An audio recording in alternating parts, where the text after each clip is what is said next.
त्वाङ्गन्धर्वा अखनौ त्वामिन्द्रश्वं बृहस्पतिः त्वामौषधे सोमो राजः विद्वान्युष्मादमुच्यते ओस्मः श्रीखण्डनं चन्दनं दिव्यं दाढ्यं सुमनोहरं विलेपनं सुराश्रेष्ठाचक्रं प्रतिगृह्य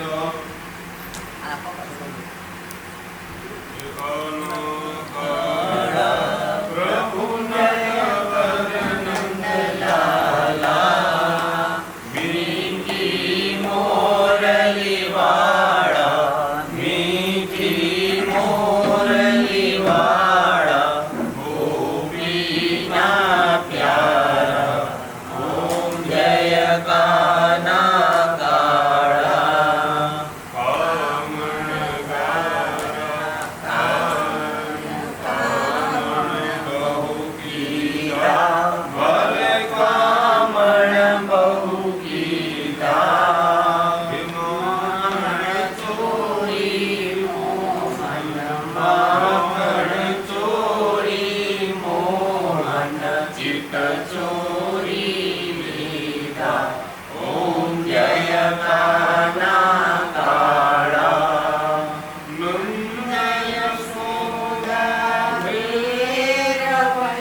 रसिया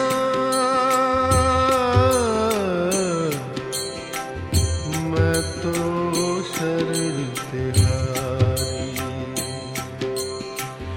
नहीं साधन बल वचन चातुरी, नहीं साधन बल वचन चातुरी, नहीं साधन बल वचन चातुरी, नहीं साधन बल वचन चातुरी, एक भरोसो गिरधारी,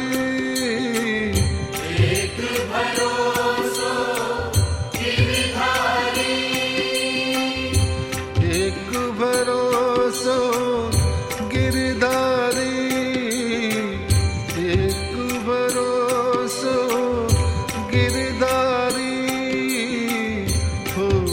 सिया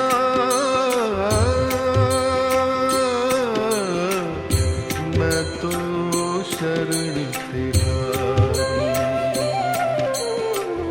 ओ रसिया मैं तो शरण तिहारी। ओ रसिया मैं तो शरण तिहारी। मैं अति दीन तुम्हारी शरण में,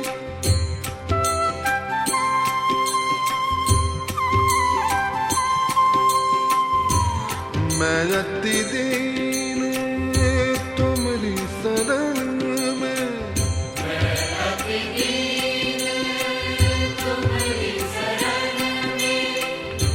मैं अति दीन तुम्हारी शरण में, नाथ नदी जो बिसारी, नाथ नदी जो बिसारी। हो रसिया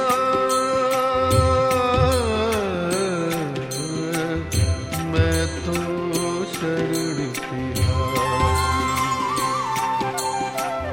ओ रसिया मैं तो शरण तिहारी। हो रसिया मैं तो शरण तिहारी। ओ रसिया मैं तो शरण तिहारी। अपनो जान संभालो प्रीतम, अपनो जान संभालो प्रीतम। अपनो जान संभालो प्रीतम, अपनो जान संभालो प्रीतम। प्रेम सखी बल।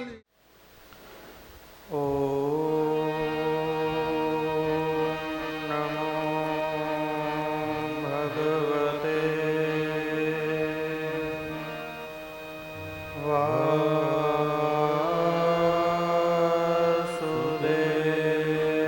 वासुदेवाय।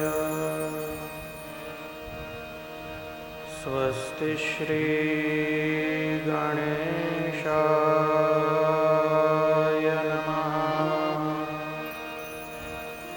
श्री सरस्वत्यै नमः। श्री गुरुभ्यो नमः। वंशे विभूषितकरा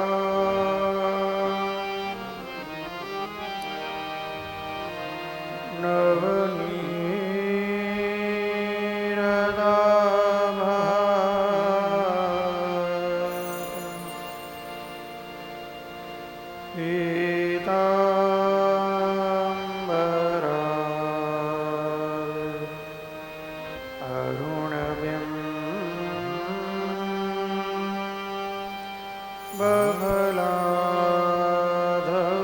बहलाधरोष्ठा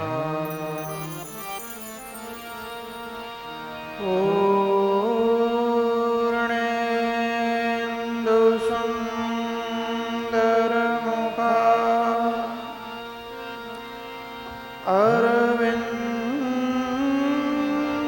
अरविन्दनेत्रा कृष्णात् परं किमपि त्वमहं न जाने। कृष्ण त्वदीयपदपं कजपञ्जरान्ते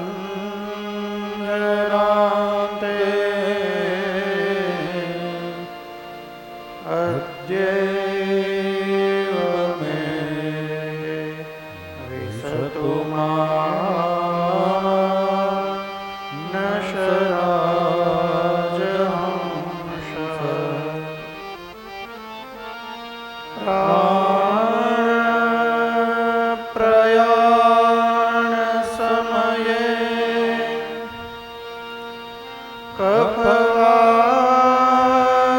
પિત્તે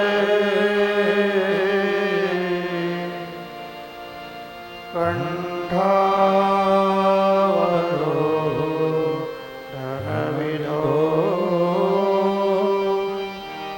સ્મરણં કુતસ્તે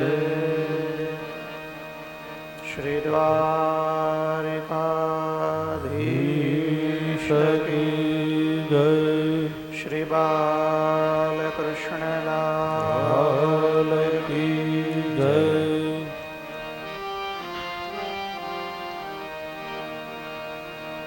હરે કૃષ્ણ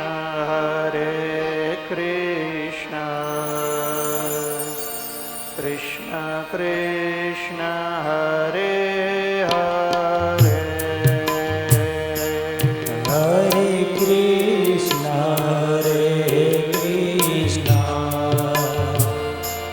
કૃષ્ણ કૃષ્ણ હરે હરે હરે કૃષ્ણ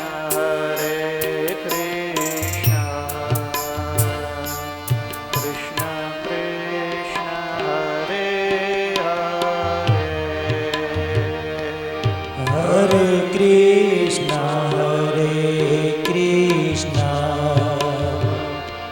કૃષ્ણ કૃષ્ણ હરે હરે હરે રામ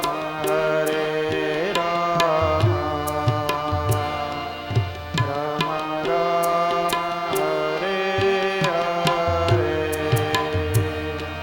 હરે રામ રામ રામ રામ હરે હરે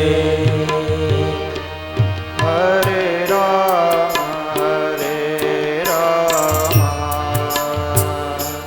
રામ રામ હરે હરે હરે રામ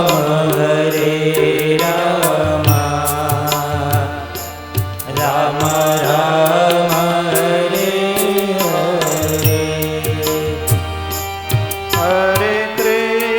હરે કૃષ્ણ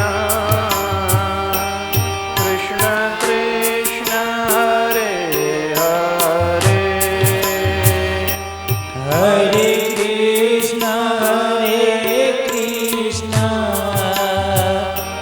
કૃષ્ણ કૃષ્ણ હરે હરે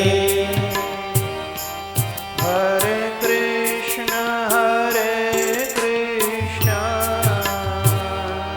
કૃષ્ણ કૃષ્ણ હરે હરે હરે કૃષ્ણ કૃષ્ણ કૃષ્ણ હરે હરે હરે રામ રામ રામ હરે હરે હરે રામ રામ રામ હરે હરે હરે રામ રામ રામ હરે હરે હરે રામ રામ રામ હરે હરે હરે કૃષ્ણ કૃષ્ણ કૃષ્ણ હરે હરે હરે કૃષ્ણ કૃષ્ણ કૃષ્ણ હરે હરે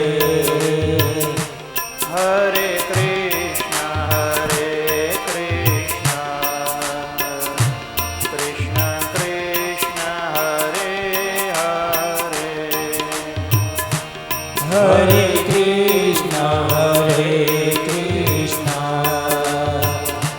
કૃષ્ણ કૃષ્ણ હરે હરે હરે રામ રામ રામ હરે હરે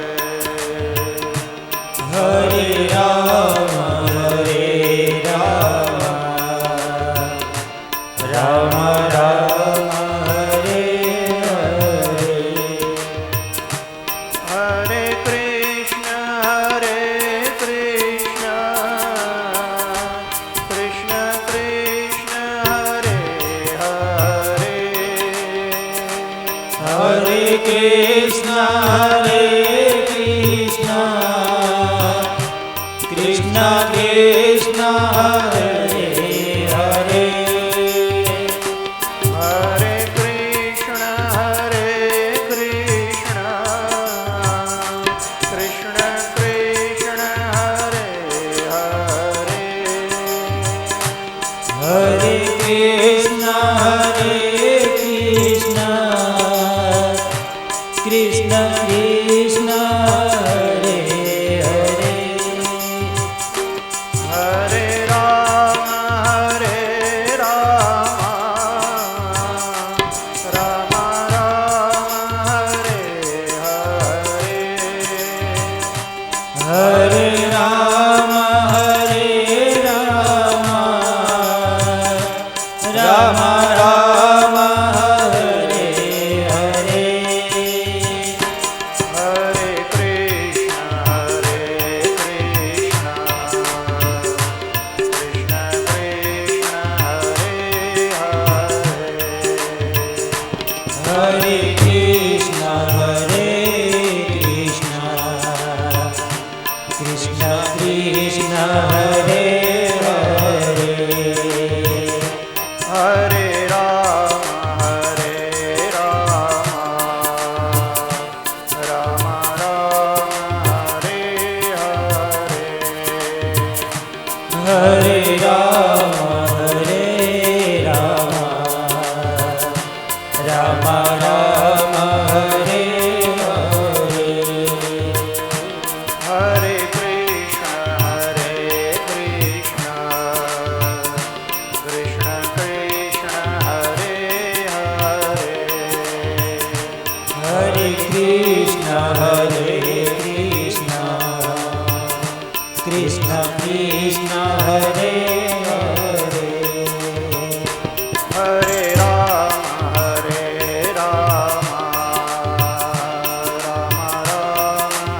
હરે હરે રામ રામ રામ હરે હરે હરે કૃષ્ણ કૃષ્ણ કૃષ્ણ હરે હરે હરે કૃષ્ણ કૃષ્ણ કૃષ્ણ હરે હરે હરે રામ રામ રામ હરે હરે રામ હરે હરે રામ રામ હરે હરે કૃષ્ણ કૃષ્ણ હરે હરે કૃષ્ણ કૃષ્ણ હરે હરે કૃષ્ણ કૃષ્ણ હરે હરે કૃષ્ણ કૃષ્ણ હરે હરે રામ હરે હરે રામ રામ હરે હરે કૃષ્ણ કૃષ્ણ હરે હરે કૃષ્ણ કૃષ્ણ હરે હરે બોલીએ શ્રી દ્વારિકાધીશ્વરી જય. શ્રી લક્ષ્મીનારાયણ ભગવાન કી જય. કરા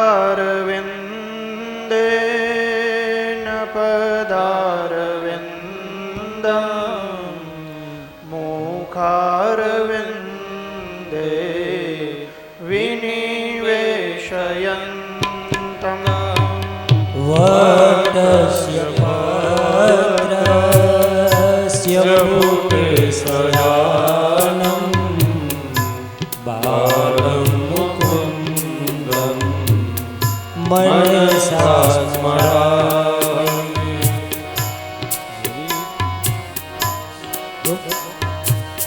श्री कृष्ण गोविंद हरे मुरारे હે નાથ નારાયણ વાસુદેવા जिह्वे पिबस्वा मृतमेतदेवा गोविन्द रामो दरमाधवेति। વિક્રેતુ કામા કિલ ગોપકન્યા મુરારિપાદા પિતચિત્તવૃત્તિ दधियादिकं मोहसाधो च गोविन्द रामो दरमाधवेति। ગૃહે ગૃહે ગોપવધૂકદંબા સર્વે મિલિત્વા સમવાપ્યયોગ पुण्यानि नामा निपठन्ति नित्यं गोविन्द रामो दरमाधवेति। સુખં સયાના નિલયેતિ દેવી નામાનિ વિષ્ણો પ્રવદન્તિ મર્ત્યા ते निश्चितं तं मयताम्रजन्ति गोविन्द रामो दरमाधवेति। જીવે સદેવં ભજ સુંદરાણી નામાનિ કૃષ્ણ શ્યામનોહરાણી समस्त भक्तार्ति विनाशनाने गोविन्द रामो दरमाधवेति। સુખાવસાને ઇદમેવ સારં દુઃખાવસાને ઇદમેવ જ્ઞેયં देहावसाने इदमेव जाप्यं गोविन्द रामो दरमाधवेति। શ્રીકૃષ્ણ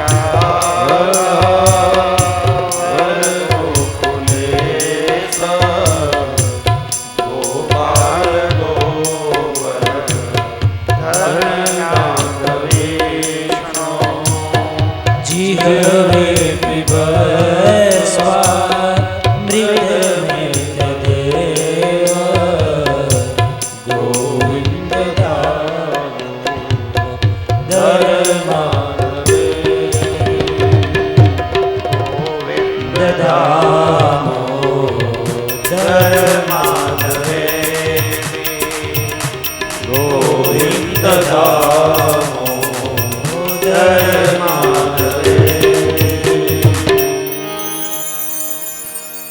ગોવિંદ માધવ સ્તોત્રનો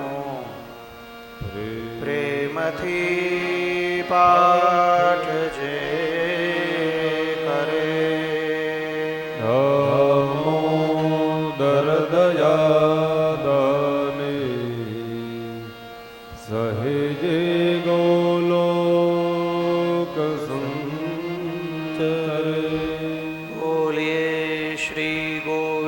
દામોદર ભગવાન કી જય. શ્રી લક્ષ્મીનારાયણ ભગવાન ભગવાન કી શ્રી જાનકી વલ્લભ ભગવાન કી જય. શ્રી કરુણામય માત માત કી જય. શ્રી રાધા કૃષ્ણ ભગવાન ભગવાન કી જય. શ્રી ચંદ્રમૌલેશ્વર મહાદેવ મહાદેવ કી જય. શ્રી હનુમાનજી મહારાજ કી જય.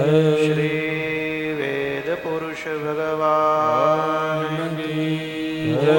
કુલદેવી સર્વમંગલા માત કી જય. શ્રી સોમનાથ મહાદેવ મહાદેવ કી જય. શ્રી દ્વારિકાધીશ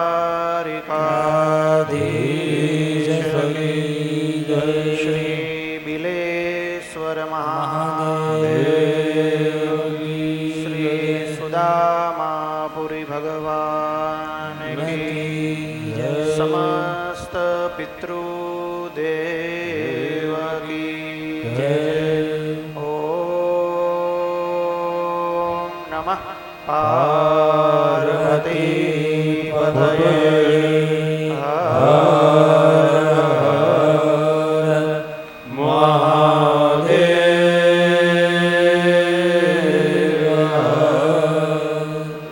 સૌને જય શ્રી કૃષ્ણ, જય સિયારામ.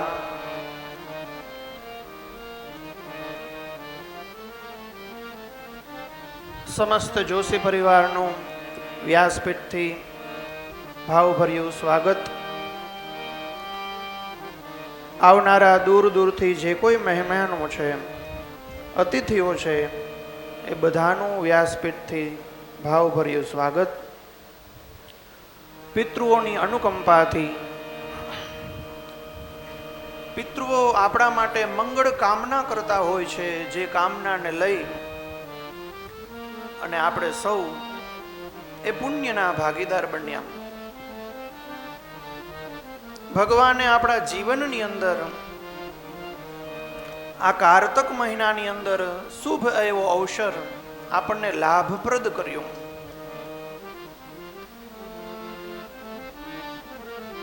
એ ભગવાનના અનંત્ય ખૂબ જ જાજા બધા ઉપકાર હશે.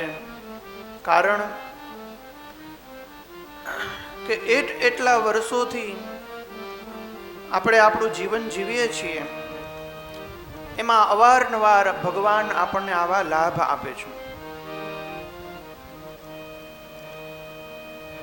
કથા સાંભળવાથી આપણા જીવનની અંદર, આપણા મનની અંદર અને આપણા હૃદયની અંદર જે તાપ હોય છે, જે થાક હોય છે, એ થાક ઉતરે છે.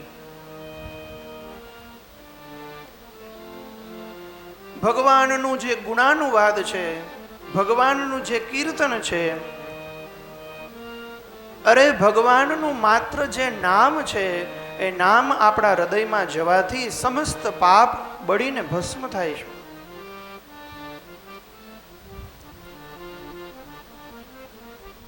ઘણા બધા સમયથી આ પરીક્ષિત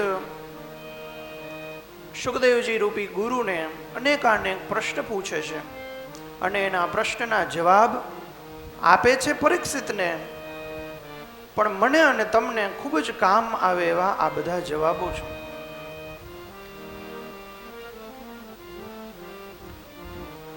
પરીક્ષિત પૂછે છે કે હે મહારાજ, જીવનની અંદર ધન્યતા અનુભવવી હોય, જીવનની અંદર પૂર્વ જન્મના જે કોઈ કર્મ હોય એ સારા હોય અથવા તો નરસા હોય, એને લઈ અને આ જીવનની અંદર આપણે આગળ ધપવું હોય તો શું કરવું જોઈએ?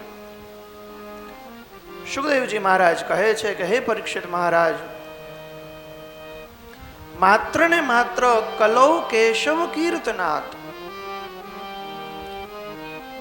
કેશવ ભગવાન શ્રી કૃષ્ણનું નામ જ ઉદ્ધારને પાત્ર છે.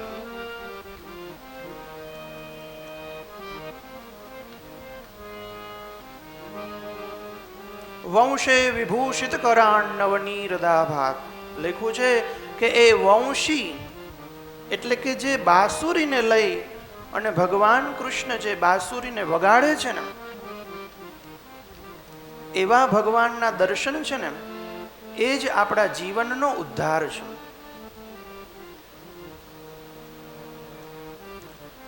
કહ્યું છે કે જે ભગવાન ચરાચર સૃષ્ટિને પરમાનંદની પ્રાપ્તિ કરાવે છે, એ ભગવાનનું નામ લેવું, એ ભગવાનનું ધ્યાન કરવું, એ ભગવાને જે જે જગ્યાએ જઈ અને તપ કર્યું એ જગ્યાએ જઈ અને આપણે ભગવાનના વિષ્ણુ સહસ્ત્ર નામ છે એનો ઉચ્ચારણ કરવો.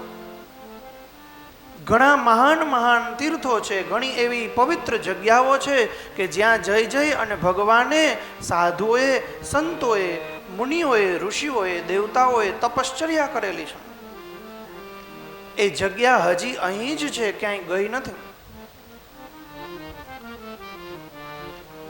કહે છે કે ભગવાન પોતાની લીલાને સંકલી અને પછી પરમધામમાં ગયા, પણ એ જે લીલા કરી એ જગ્યા તો મથુરા, વૃંદાવન, ગોકુળ વગેરે જે જે તીર્થો છે એ ત્યાં જ કરેલી છે. આપણી બાજુમાં જ દ્વારકા છે, આપણી બાજુમાં જ સોમનાથ છે. આ બધી જ તીર્થોની અંદર ભગવાને જે લીલાઓ કરી એ તીર્થોની અંદર અવારનવાર જવું જોઈએ અને ત્યાં જઈ અને ભગવાનનું નામ લેવું જોઈએ. ભગવાનથી મળેલો જે પ્રસાદ છે એ પ્રસાદનો ઉપયોગ કરી અને ભગવાનની સેવામાં જ ઉપયોગ કરવો જોઈએ.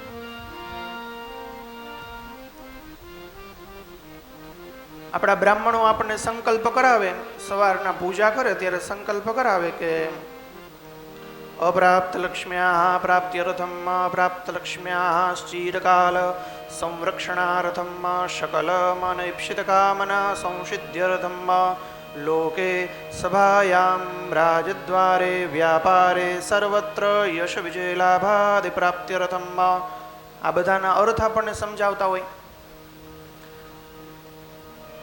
એ સંપૂર્ણ સંકલ્પ આપણે સમજીએ ને તો એમાં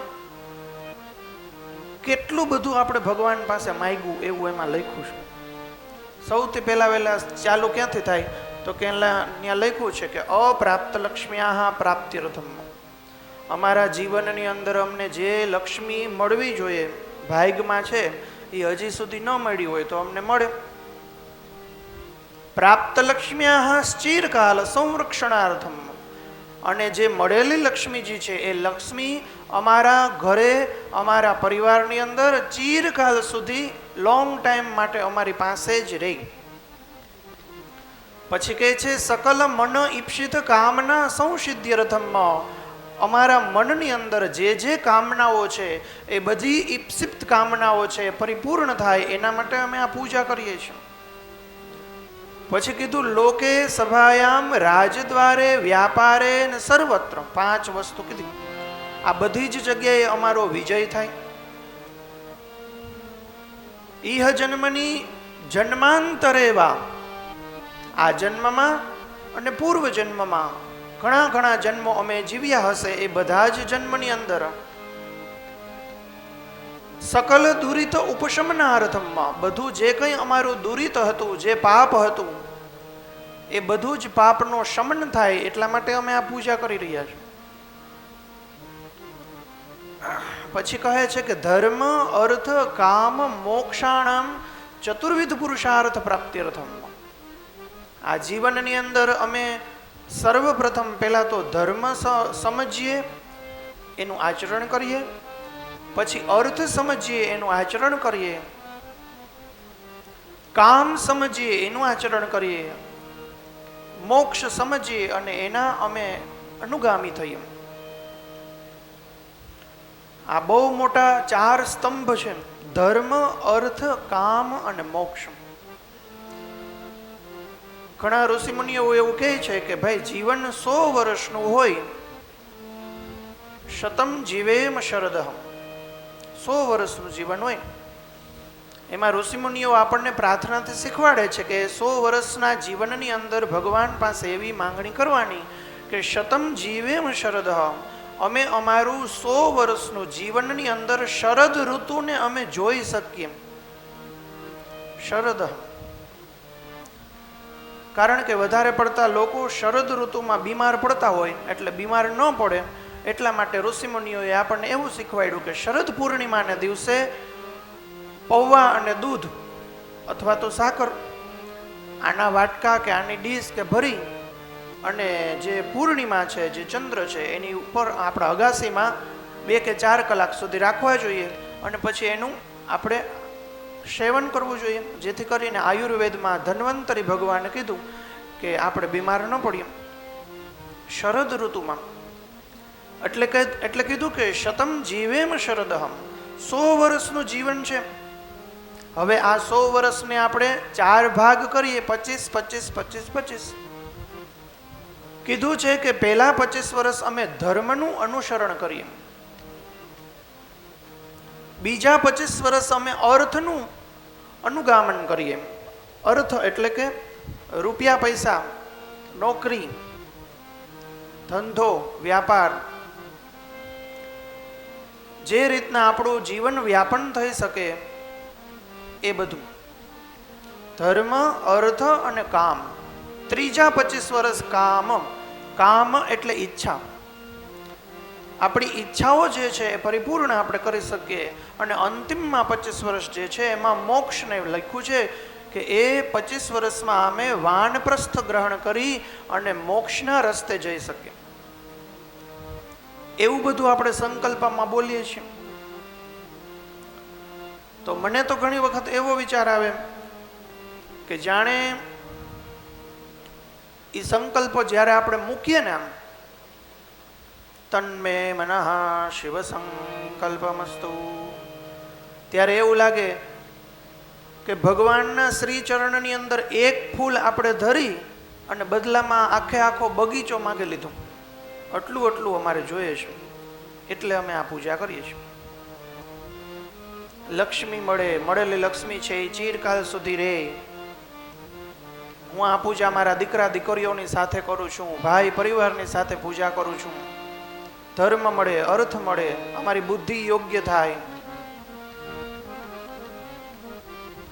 લોકની અંદર, પરલોકની અંદર, મિત્રોના સંગઠનની અંદર, અમે અમારા વ્યાપાર ઉદ્યોગની અંદર અમારી પ્રગતિ થાય, આ બધી જગ્યાએ અમારો વિજય થાય. આટલું બધું માંગીએ આપણે અને પછી શ્રી કૃષ્ણાર્પણમસ્તુ એવી રીતના બોલીએ અને એવું લાગે કે જાણે એક ફૂલ ધરી અને બદલામાં આખો બગીચો માંગી લે. છતાં પણ ભગવાન એ પૂજાનો સ્વીકાર કરે. અંતે તો ભગવાન ગીતાજીમાં એવું કહે છે કે પત્રમ પુષ્પમ ફલમ તોયમ યો મે ભક્ત્યા પ્રયચ્છતિ. કંઈ જ ન હોય છતાં પણ કોઈ પત્ર ધરી દે, પુષ્પ ધરી દે, ફળ કોઈ નાનકડું ફળ ધરી દે. પત્રમ પુષ્પમ ફલમ તોયમ, અંતે કંઈ જ ન હોય અને પાણી ધરી દે ને તો પણ હું રાજી જ છું. અને પાણી પણ ન હોય અને છેલ્લે પોતે પોતાની બુદ્ધિ પણ જો મને ધરી દે તો હું રાજી જ છું. અને એવું પણ કહે છે કે બધાયથી શ્રેષ્ઠ તમારી પાસે કંઈ ન હોય તો બુદ્ધિ તો છે જ, એ ધરી દો. આ બધું મળે કેવી રીતના? તો કે આપણે શક્તિથી, આપણી તાકાતથી, આપણી બળ અને આપણી બુદ્ધિથી આપણે સંઘર્ષ કરીએ તો આપણને આ બધું મળે. અને બધું મળે તો આપણે ભગવાનને ધરીએ. પરીક્ષિત રાજા પૂછે છે કે ઘણા મેં વ્યક્તિઓ એવા જોયા કે જેની પાસે બધું જ છે છતાં પણ ભગવાનને ધરતા નથી. રોયા રાખે છે, મારી પાસે આ નથી, ઓલું નથી, ઓલું નથી, આ નથી. કોઈ સાધુજન સરસ જ ચિંતન કર્યું કે તમે રોવો છો કે મારી પાસે પહેરવાની મોજડી નથી, તમે રોવો છો કે મારી પાસે પહેરવા માટેના સરસ મજાના શૂઝ કે બૂટ નથી. અરે વાલા, વિચાર તો કરો, ઘણા લોકો માટે એ બૂટ પહેરવા માટેના પગ પણ નથી.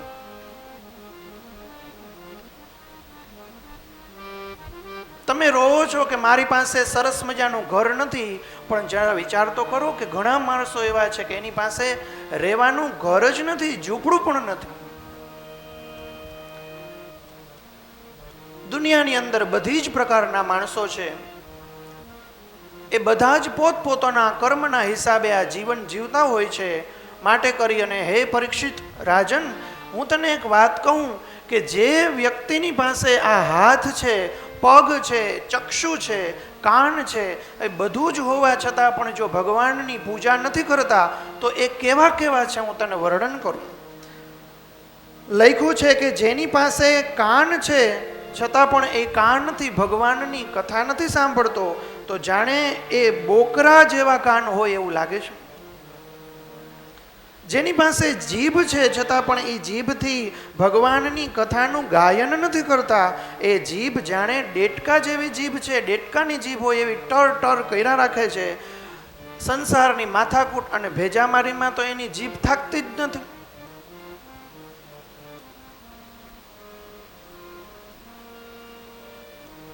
એ પતિ પત્ની સંવાદ કરતા હતા તો એમાં પત્નીએ કીધું કે આપણે જો ને હસતા બોલતા કેટલા બધા વર્ષો વીતી ગયા. તો એના પતિએ કીધું કે એ બોલતા તો તારા વીતા, હું તો મૂંગો જ છું, હું ક્યાં કઈ બોલું છું. પણ ઘણા પતિઓ એવા પણ હોય કે રાધે કૃષ્ણ, સીતારામ, ઘણા લોકોને છીક આવે તો બોલે હરે નમઃ, ઓમ નમઃ શિવાય, એવું બધું બોલે. તો ઓલા લોકો એટલા બધા વ્યસ્ત હોય બિઝનેસની અંદર ને વ્યાપારની અંદર, તો એને એવું બધું બહુ ન ગમતું હોય. કદાચ એટલે પણ કીધું એ બોલતા બોલતા તો તારા આટલા થયા, મારે તો હું એમને જ છું. આ બધું ઉતરવા માંડ્યું. કહે છે કે હે રાજન, જે જીભથી લીલાઓનું કીર્તન નથી થતું એ જીભ ડેટકાની જીભ જેવી ટર નકામી જીભ છે. કહે છે કે જે માથાથી ભગવાન શ્રી કૃષ્ણમાં એ માથું નમતું નથી, એ માથાની અંદર ભલે ને રાજમુકુટ હોય પણ એ નકામા છે, સબ સમાન છે. જે આંખોથી ભગવાનનું સ્મરણ કીર્તન, એવી મૂર્તિ, એવી તીર્થ, એવા નદીઓનું દર્શન નથી કરતી, એ આંખ તો મોર પીછાની અંદર રહેલી જે છબી છે, મોર પીછની અંદર રહેલા જે ચિત્ર છે એના જેવી ચિત્ર જેવી સાવ નકામી, એકદમ જેને આપણે કહીએ આર્ટિફિશિયલ, શોભાયમાન છે. એ કંઈ આંખ કામની જ નથી કે જે આંખ નદીઓના દર્શન ન કરે, ભગવાનના દર્શન ન કરે.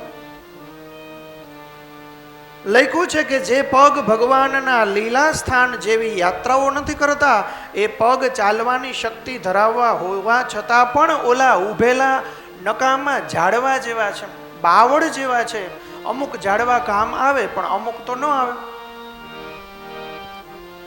એ એવા પગ શું કામના કે જે ભગવાનના લીલા સ્થાન સુધી ન પહોંચી શકતા હોય.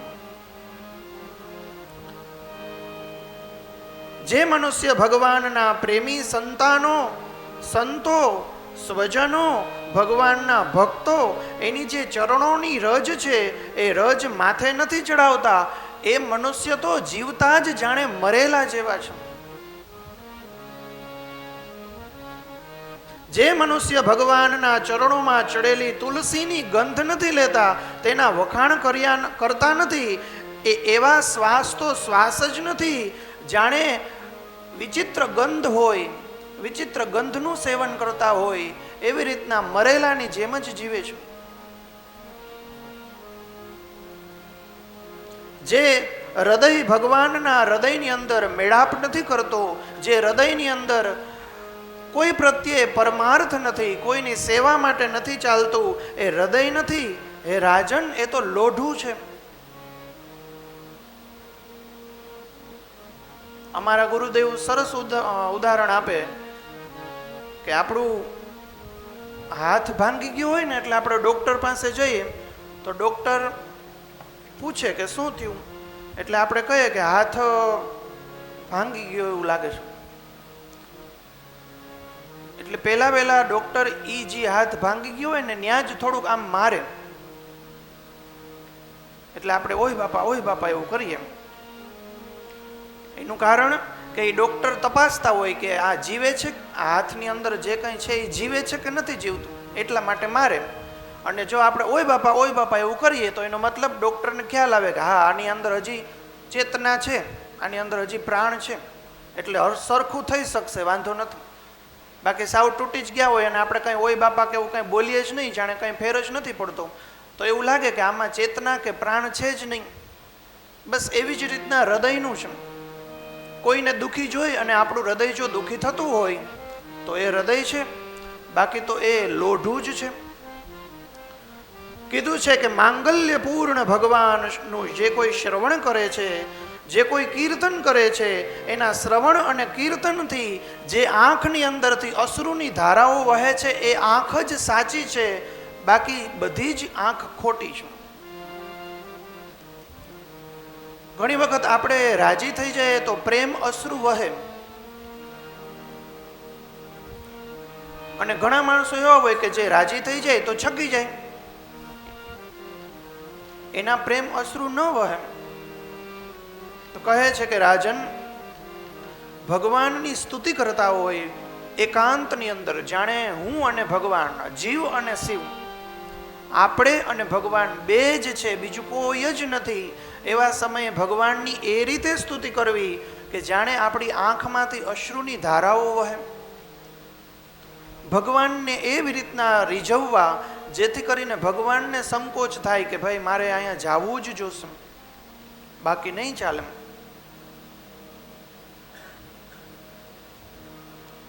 જે હજારો હજારો રૂપિયા કમાય છે, જે લાખો લાખો રૂપિયા કમાય છે, એવા બધા લોકો, એવા બધા ભક્તો ભગવાનના મંદિરમાં જઈ અને 2-5 હજાર રૂપિયા કે 25 કે 50,000 રૂપિયાનું દાન કરે છે તો ભગવાનને વાંધો નથી આવતો, ગમે છે.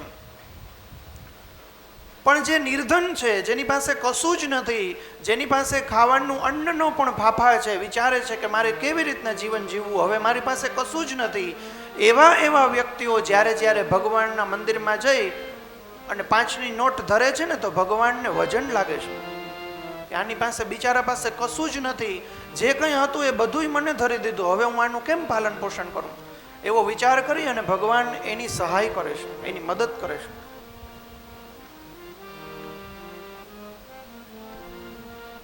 એટલે કહે છે કે રાજન, બની શકે ત્યાં સુધી આ જીવનની અંદર ભગવાનની સ્તુતિ વંદના, ભગવાનની પ્રાર્થના આપણા કુળની અંદર પૂજાતા જે આપણા કુળદેવી છે, કુળ દેવતા છે, એમની પાસે અવારનવાર જવું જોઈએ. કારણ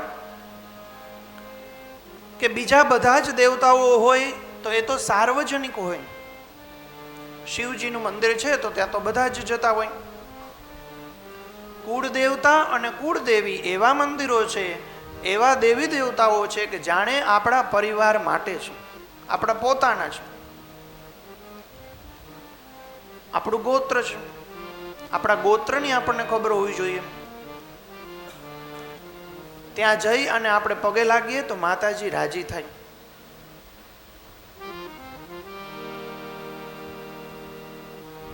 પછી આપણે કંઈ માગવું ન પડે, ભગવાનને બધી જ ખબર હોય કે આપણને શું શું જરૂર છે. કથાની અંદર આવો, આપણે કાલના સત્રની અંદર, સાંજના સમયની અંદર જે વર્ણનો કર્યા, અંતિમ સમયે તમને યાદ હશે કે નરકનું વર્ણન કર્યું હતું, એ બધા વર્ણનો સાંભળ્યા. ત્યારબાદ પરીક્ષિત રાજા પ્રશ્ન પૂછે છે કે હે મહારાજ, તમે જે કંઈ કહ્યું એ માણસ અધર્મ કરે તો નરકમાં જાય, ધર્મ કરે તો સ્વર્ગની અંદર જાય, ત્યાં કેટલા સમય સુધી એને રહેવું પડે? અધર્મ કર્યા નરકમાં જ ગયો કોઈ વાંધો નહીં, પણ ત્યાં કેટલા સમય સુધી રહેવું પડે? મહારાજ કહે છે, હે રાજન સાંભળો, જેટલો એનો અધર્મ હોય ત્યાં સુધી એને રહેવું પડે. અધર્મનો હિસાબ કિતાબ છે પરિપૂર્ણ થાય એટલે વળી પાછો કોઈ માતાના ઉદરની અંદર આવે, વળી પાછો એના જે કોઈ કર્મ હતા એ મુજબ એને અવતાર ધારણ કરવો પડે. આ જન્મની અંદર, આ મર્ત્યલોકની અંદર રહેવું પડે. ખૂબ જ સારા કાર્ય કર્યા હોય તો સ્વર્ગની અંદર એમને જવાનું થાય, અને એ જે કોઈ પુણ્ય છે એ પુણ્યનો ક્ષય થાય, પુણ્ય પૂરા થઈ જાય પછી એને ફરી વખત કોઈ માતાના ગર્ભમાં આવવું પડે. રાજા પ્રશ્ન પૂછે છે કે હે મહારાજ, મને તમે એ કહો કે એવું તે કયું કાર્ય છે કે ન તો એને નરકમાં જવું પડે ન તો એને સ્વર્ગમાં જવું પડે? સીધું જ એ ભગવાનના ચરણારવિંદની અંદર જાય, ભગવાનનું સામીપ્ય સાયુજ્ય ચરણ અને શરણ મળે, એવું તે વળી શું કાર્ય છે? સુખદેવજી મહારાજ કહે છે કે હે રાજન, મેં તને જે કથા કહી હતી કે કોઈ અજામિલ નામનો માણસ હતો, બ્રાહ્મણ હતો, સદાચારથી નષ્ટ થયેલો હતો, સંપૂર્ણ જીવન દરમિયાન અધર્મ કરેલો હતો. એણે પોતાના જીવનની અંદર ધર્મ કર્યો જ નથી. અંતિમ સમયે જ્યારે એને યમદૂતો લેવા આવે છે, એવા સમયે એ પોતાના પુત્ર સ્નેહ વસાદ, પોતાના દીકરાના સ્નેહ માટે એ માત્ર નારાયણ એટલું જ બોલે છે. અને આંખનો પલકારો થાય એટલી જ વારની અંદર વિષ્ણુ ભગવાનના પાર્ષદો પોતાના સિંહાસનથી ઊભા થઈ અને દોડતા દોડતા એ પ્રાણીના પ્રાણ લેવા માટે આવે છે. એ કથાની ચર્ચા આપણે કરી.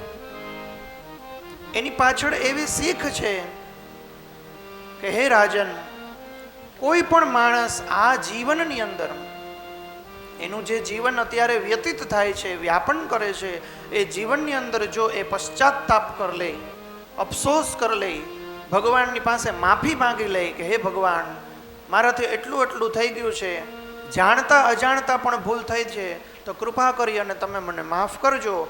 જો એવું કરી દે તો એને ન તો સ્વર્ગમાં જવું પડે, ન તો નરકમાં જવું પડે, સીધા જ ભગવાનના ચરણારવિંદમાં જવાનું થાય છે. આપણને બ્રાહ્મણો પૂજાની અંદર સર્વ પ્રથમ જે બધી પૂજાઓ કરાવે એમાં સર્વ અંતે, એટલે કે સૌથી છેલ્લે આપણને કહે કે ચાલો હવે આપણે ભગવાનની પ્રાર્થના કરવાની છે, એમ બોલે. બે હાથ જોડી રાખીએ, ભગવાનને કહીએ કે હે પ્રભુ, જીવનની અંદર જાણતા જાણતા કોઈ પણ પ્રકારના પાપ થયા હોય, ભૂલ થઈ હોય, તો અમને કૃપા કરી અને માફ કરજો, એવું આપણને સમજાવે. પછી શ્લોક બોલે. શું બોલે? એમ પણ કે બ્રાહ્મણો એમ પણ બોલે, એવું નથી કે તમારાથી જ પાપ થાય. ક્યારેક મંત્રોચ્ચારની અંદર, ક્યારેક શ્લોકની અંદર આગળ પાછળ થયા હોય તો અમારાથી પણ એ ભૂલચૂક થઈ કહેવાય. ક્યારેક ઉતાવળે બોલી દીધું હોય, ક્યારેક ધીમેથી બોલ્યા હોય. એટલે એમાં શું આવે શ્લોકમાં? તો બ્રાહ્મણો આપણને કહે આવાહનમ ન જાનામી તવાર્ચનમ પૂજામ ચૈવ ન જાનામી ક્ષમસ્વ પરમેશ્વર. એનો અર્થ કેવો થાય? આપણને ખબર હોય કે આવાહનમ ન જાનામી, આ બધી આવાહન કરવાની પ્રક્રિયાઓ અમે જાણતા નથી. આવાહનમ ન જાનામી તવાર્ચનમ, તવ એટલે તમારા, તમારી પૂજા અમે નથી જાણતા, આરાધના નથી જાણતા. આવાહનમ ન જાનામી તવાર્ચનમ પૂજામ ચૈવ ન જાનામી ક્ષમસ્વ પરમેશ્વર. હે પરમેશ્વર, અમને તમે ક્ષમા કરજો. પછીનો શ્લોક છે ને બહુ જ સરસ મજાનો છે. ભગવાનને આપણે લોકો દરેક પૂજાની અંતે કહીએ છીએ ગતમ પાપમ ગતમ દુઃખમ ગતમ દારિદ્ર્યમેવ ચ આગતા સુખ સંપત્તિ પુણ્યોહમ તવ દર્શના. ભગવાનને કહે કે તમારા દર્શનથી અમને શું મળે? તો કે ગતમ પાપમ ગતમ દુઃખમ ગતમ દારિદ્ર્યમેવ ચ આગતા સુખ સંપત્તિ પુણ્યોહમ તવ દર્શનાત. હે દ્વારિકાધીશ, હે જગત પિતા, તમારા જ દર્શન માત્રથી અમને આ બધું નથી મળતું. આ બધું અમારી અંદર હોય તો પણ ચાલ્યું જાય છે અને પુણ્યનો ઉદય થાય છે.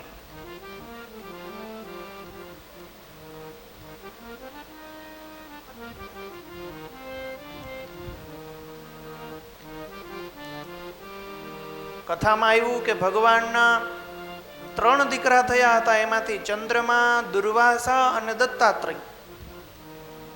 આ દત્તાત્રેયની આગળ આપણને કથા આવશે કે એણે 24 ગુરુઓ ધારણ કર્યા હતા. જે કોઈ રસ્તામાં મળે એની પાસેથી જે કંઈ શીખવા મળે એ એની પાસેથી શીખતા હતા, સમજતા હતા. એવી જ રીતના આપણે પ્રાર્થનામાં બોલીએ છીએ ભગવાનને.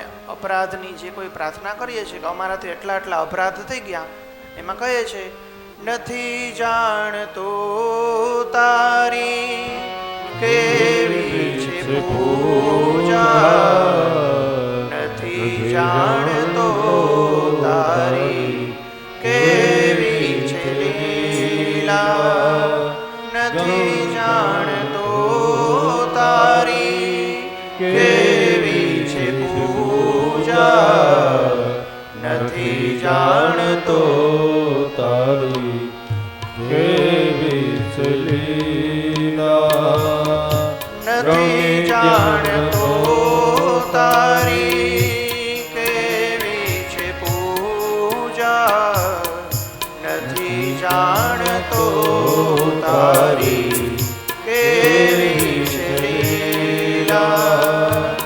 ગમે ત્યાં ગમે તે સ્વરૂપે પધારો, પ્રભુ મારા વંદન સહર્ષ સ્વીકારો. ગમે ત્યાં ગમે તે સ્વરૂપે પધારો, હરિ મારા વંદન સહર્ષ સ્વીકારો. પ્રભુ મારા વંદન સહર્ષ સ્વીકારો. ભગવાનને આપણે જ પોતે કહીએ છીએ કે ગમે ત્યાં ગમે તે સ્વરૂપે પધારો, કોઈ પણ સ્વરૂપે તમે આવો, અમે તમારો સત્કાર કરશું, અમે તમારી પૂજા કરશું. કારણ કે અમારા કુળના, અમારી પરંપરાના, અમારા સંસ્કારના લોહી અમારા શરીરની અંદર ફરે છે. એ લોહીની અંદર લખ્યું છે કે લોહીમાં જ આદર છે, નમ્રતા છે, વિવેક છે, આતિથ્ય સત્કાર છે, એ બધું જ અમારી અંદર છે. તમે કોઈ પણ અવતાર ધારણ કરીને આવો, અમે તમારી સેવા કરશું.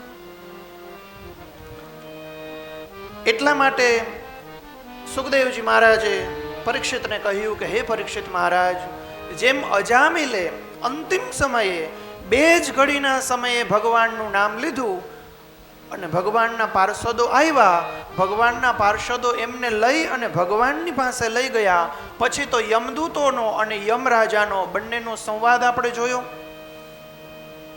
યમરાજા કહે છે કે અરે મારાથી પણ સર્વશ્રેષ્ઠ એવા ભગવાન છે, એનું નામ જ્યાં લેવાતું હોય ને ત્યાં તમારે કદીએ ન જવું. હવે જુઓ, આ યમરાજા છે ને સૂર્યના પુત્ર છે, આપણે કાલની કથામાં આવ્યું.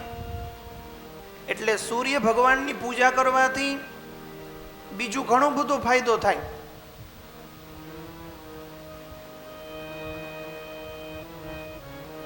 એક એવો સંસ્કૃતમાં શ્લોક છે કે એનો અર્થ એવો છે કે યમરાજા અને ડોક્ટર એ બે જાણે ભાઈ હોય ને એવું લાગે.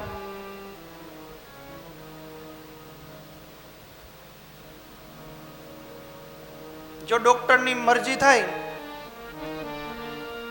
એવું લાગે કે આમાં હવે રૂપિયા પૈસા બહુ કઈ છે નહીં, હવે આ છેલ્લે તો કાર્ડ લઈને આવ્યા, પેલું આયુષ્માન કાર્ડ હોય ને એવું, એટલે હવે એનું કઈ વાંધો નથી, એમ વયા જાય તો કઈ વાંધો નથી, દીકરા દીકરીઓને બધા સુખી છે. એ ડોક્ટરને એવું લાગે એટલે એ સીધા યમરાજા પાસે મોકલી દે. અને યમરાજાને એવું લાગે એટલે એ કહે હે પિતાશ્રી, આ તો તમારી પૂજા કોઈ દી નથી કરતો. હે પિતાશ્રી એટલે કોણ? સૂર્યનારાયણ ભગવાન. આ તો 11 વાગે ઉઠે છે. કથાની અંદર તો અમે એવું સાંભળ્યું હતું કે તારાઓનું દર્શન થાય ત્યારે તમારી પૂજા કરવી જોઈએ. તારાઓનું દર્શન ન થાય ત્યારે પૂજા કરીએ તો એ જરાક મધ્યમ કહેવાય, અને સૂર્ય ભગવાનનું દર્શન થઈ જાય અને પૂજા કરીએ તો એ તો અધમા સૂર્ય સંહિતા. એટલે એ પછી ડોક્ટર પાસે મોકલી દે. એટલે બે જાણે ભાઈ હોય એવું લાગે. એટલે કે જીવન કેવું જીવવું એ બધી ચાવીઓ આપણને કથાઓની અંદરથી મળતી હોય છે. કથાની અંદર આપણે આગળ જોઈએ, સમજીએ, જાણીએ. રાજા પરીક્ષિત પ્રશ્ન પૂછે છે કે હે ભગવાન, ત્રીજા સ્કંદની અંદર તમે સંક્ષિપ્ત વર્ણન કરેલું હતું, કે સ્વયંભૂ મન્વંતરમાં દેવતાઓ, દાનવો, મનુષ્યો, સર્પો, પશુ પક્ષીઓ વગેરે સૃષ્ટિ કેવી રીતે થઈ એ બધું તમે સંક્ષિપ્ત વર્ણન કરેલું હતું. હવે હું તે વિસ્તારપૂર્વક જાણવાની ઈચ્છા રાખું છું. કૃપા કરીને તમે મને વિસ્તારથી જણાવો. ત્યારે સુખદેવજી મહારાજ રાજા પરીક્ષિતને કહે છે કે હે રાજા, પ્રાચીન બરહીના 10 પુત્રો થયા હતા, જેમના નામ પ્રચેતા હતા. તેઓ જ્યારે પોતાની તપશ્ચર્યા પૂરી કરી અને સમુદ્રમાંથી બહાર નીકળ્યા ત્યારે એમણે જોયું કે અમારા પિતાશ્રી તો નિવૃત્તિ પરાયણ થઈ ગયા છે. હવે અમારા પિતાશ્રી નિવૃત્તિ પરાયણ થઈ ગયા, જેના હિસાબે સમસ્ત પૃથ્વી, આખી પૃથ્વી છે એ ઝાડથી ઘેરાઈ ગઈ. વૃક્ષોથી સમસ્ત પૃથ્વી ચરાચર જગત ઘેરાઈ ગયેલું લાગે છે. એ પ્રચેતાઓ જોવે છે અને તેમને વૃક્ષો પર ઘણો બધો ક્રોધ આવ્યો. એના મનની અંદર એમ થયું કે અમે લોકો એટલા વર્ષો સુધી તપશ્ચર્યા કરી, અમારા પિતાશ્રી છે એ નિવૃત્તિ પરાયણ થઈ ગયા, તો ચારેય બાજુ વૃક્ષ ઉગી નીકળ્યા. વૃક્ષ ઉપર ક્રોધ આવ્યો. બહુ મોટા મોટા બળેલા અગ્નિ જેવા ઉલ્કાઓ જાણે પડી હોય એવા તાપ કર્યા અને બધા જ વૃક્ષોને બાળી અને રાખ કરવા લાગ્યા. જ્યારે બધા જ વૃક્ષો બળી અને ભસ્મ થવા લાગ્યા ત્યારે પર્યાવરણના અધિષ્ઠાતા દેવતા, પર્યાવરણના દેવતા કોણ છે તો કે ચંદ્રમા, એ ચંદ્રમા દેવતા આવ્યા અને એ પ્રચેતાઓને સમજાવ્યા. ચંદ્રમા દેવતાએ એ પ્રચેતાને કીધું કે હે પ્રચેતાઓ, આ વૃક્ષ જે છે એ બધા વૃક્ષ તો ઘણા દયા આપનારા છે, તેમનો દ્રોહ ન કરવો જોઈએ, કારણ કે તેમનો જો દ્રોહ કરીએ તો પ્રજાની અભિવૃદ્ધિ કેવી રીતના થાય? વૃક્ષથી જ આપણને બધું મળે છે. જો વૃક્ષો હશે તો જ વરસાદ આવશે, અને જો વરસાદ આવશે તો જ પછી ધન અને ધાન્યની અભિવૃદ્ધિ થશે. તમે તો પ્રજાપતિઓ છો. અરે મહાત્મા, તમે પ્રચેતાઓ છો. પ્રજાપતિઓના અધિપતિ અવિનાશી ભગવાન શ્રી હરિ તમામ વનસ્પતિઓ અને ઔષધિઓના પ્રજાના હિત માટે, ખાવા પીવા માટે આ બધા વૃક્ષોને રાખ્યા છે, અને વળી તમે એને બળીને ભસ્મ કરાવી દો છો.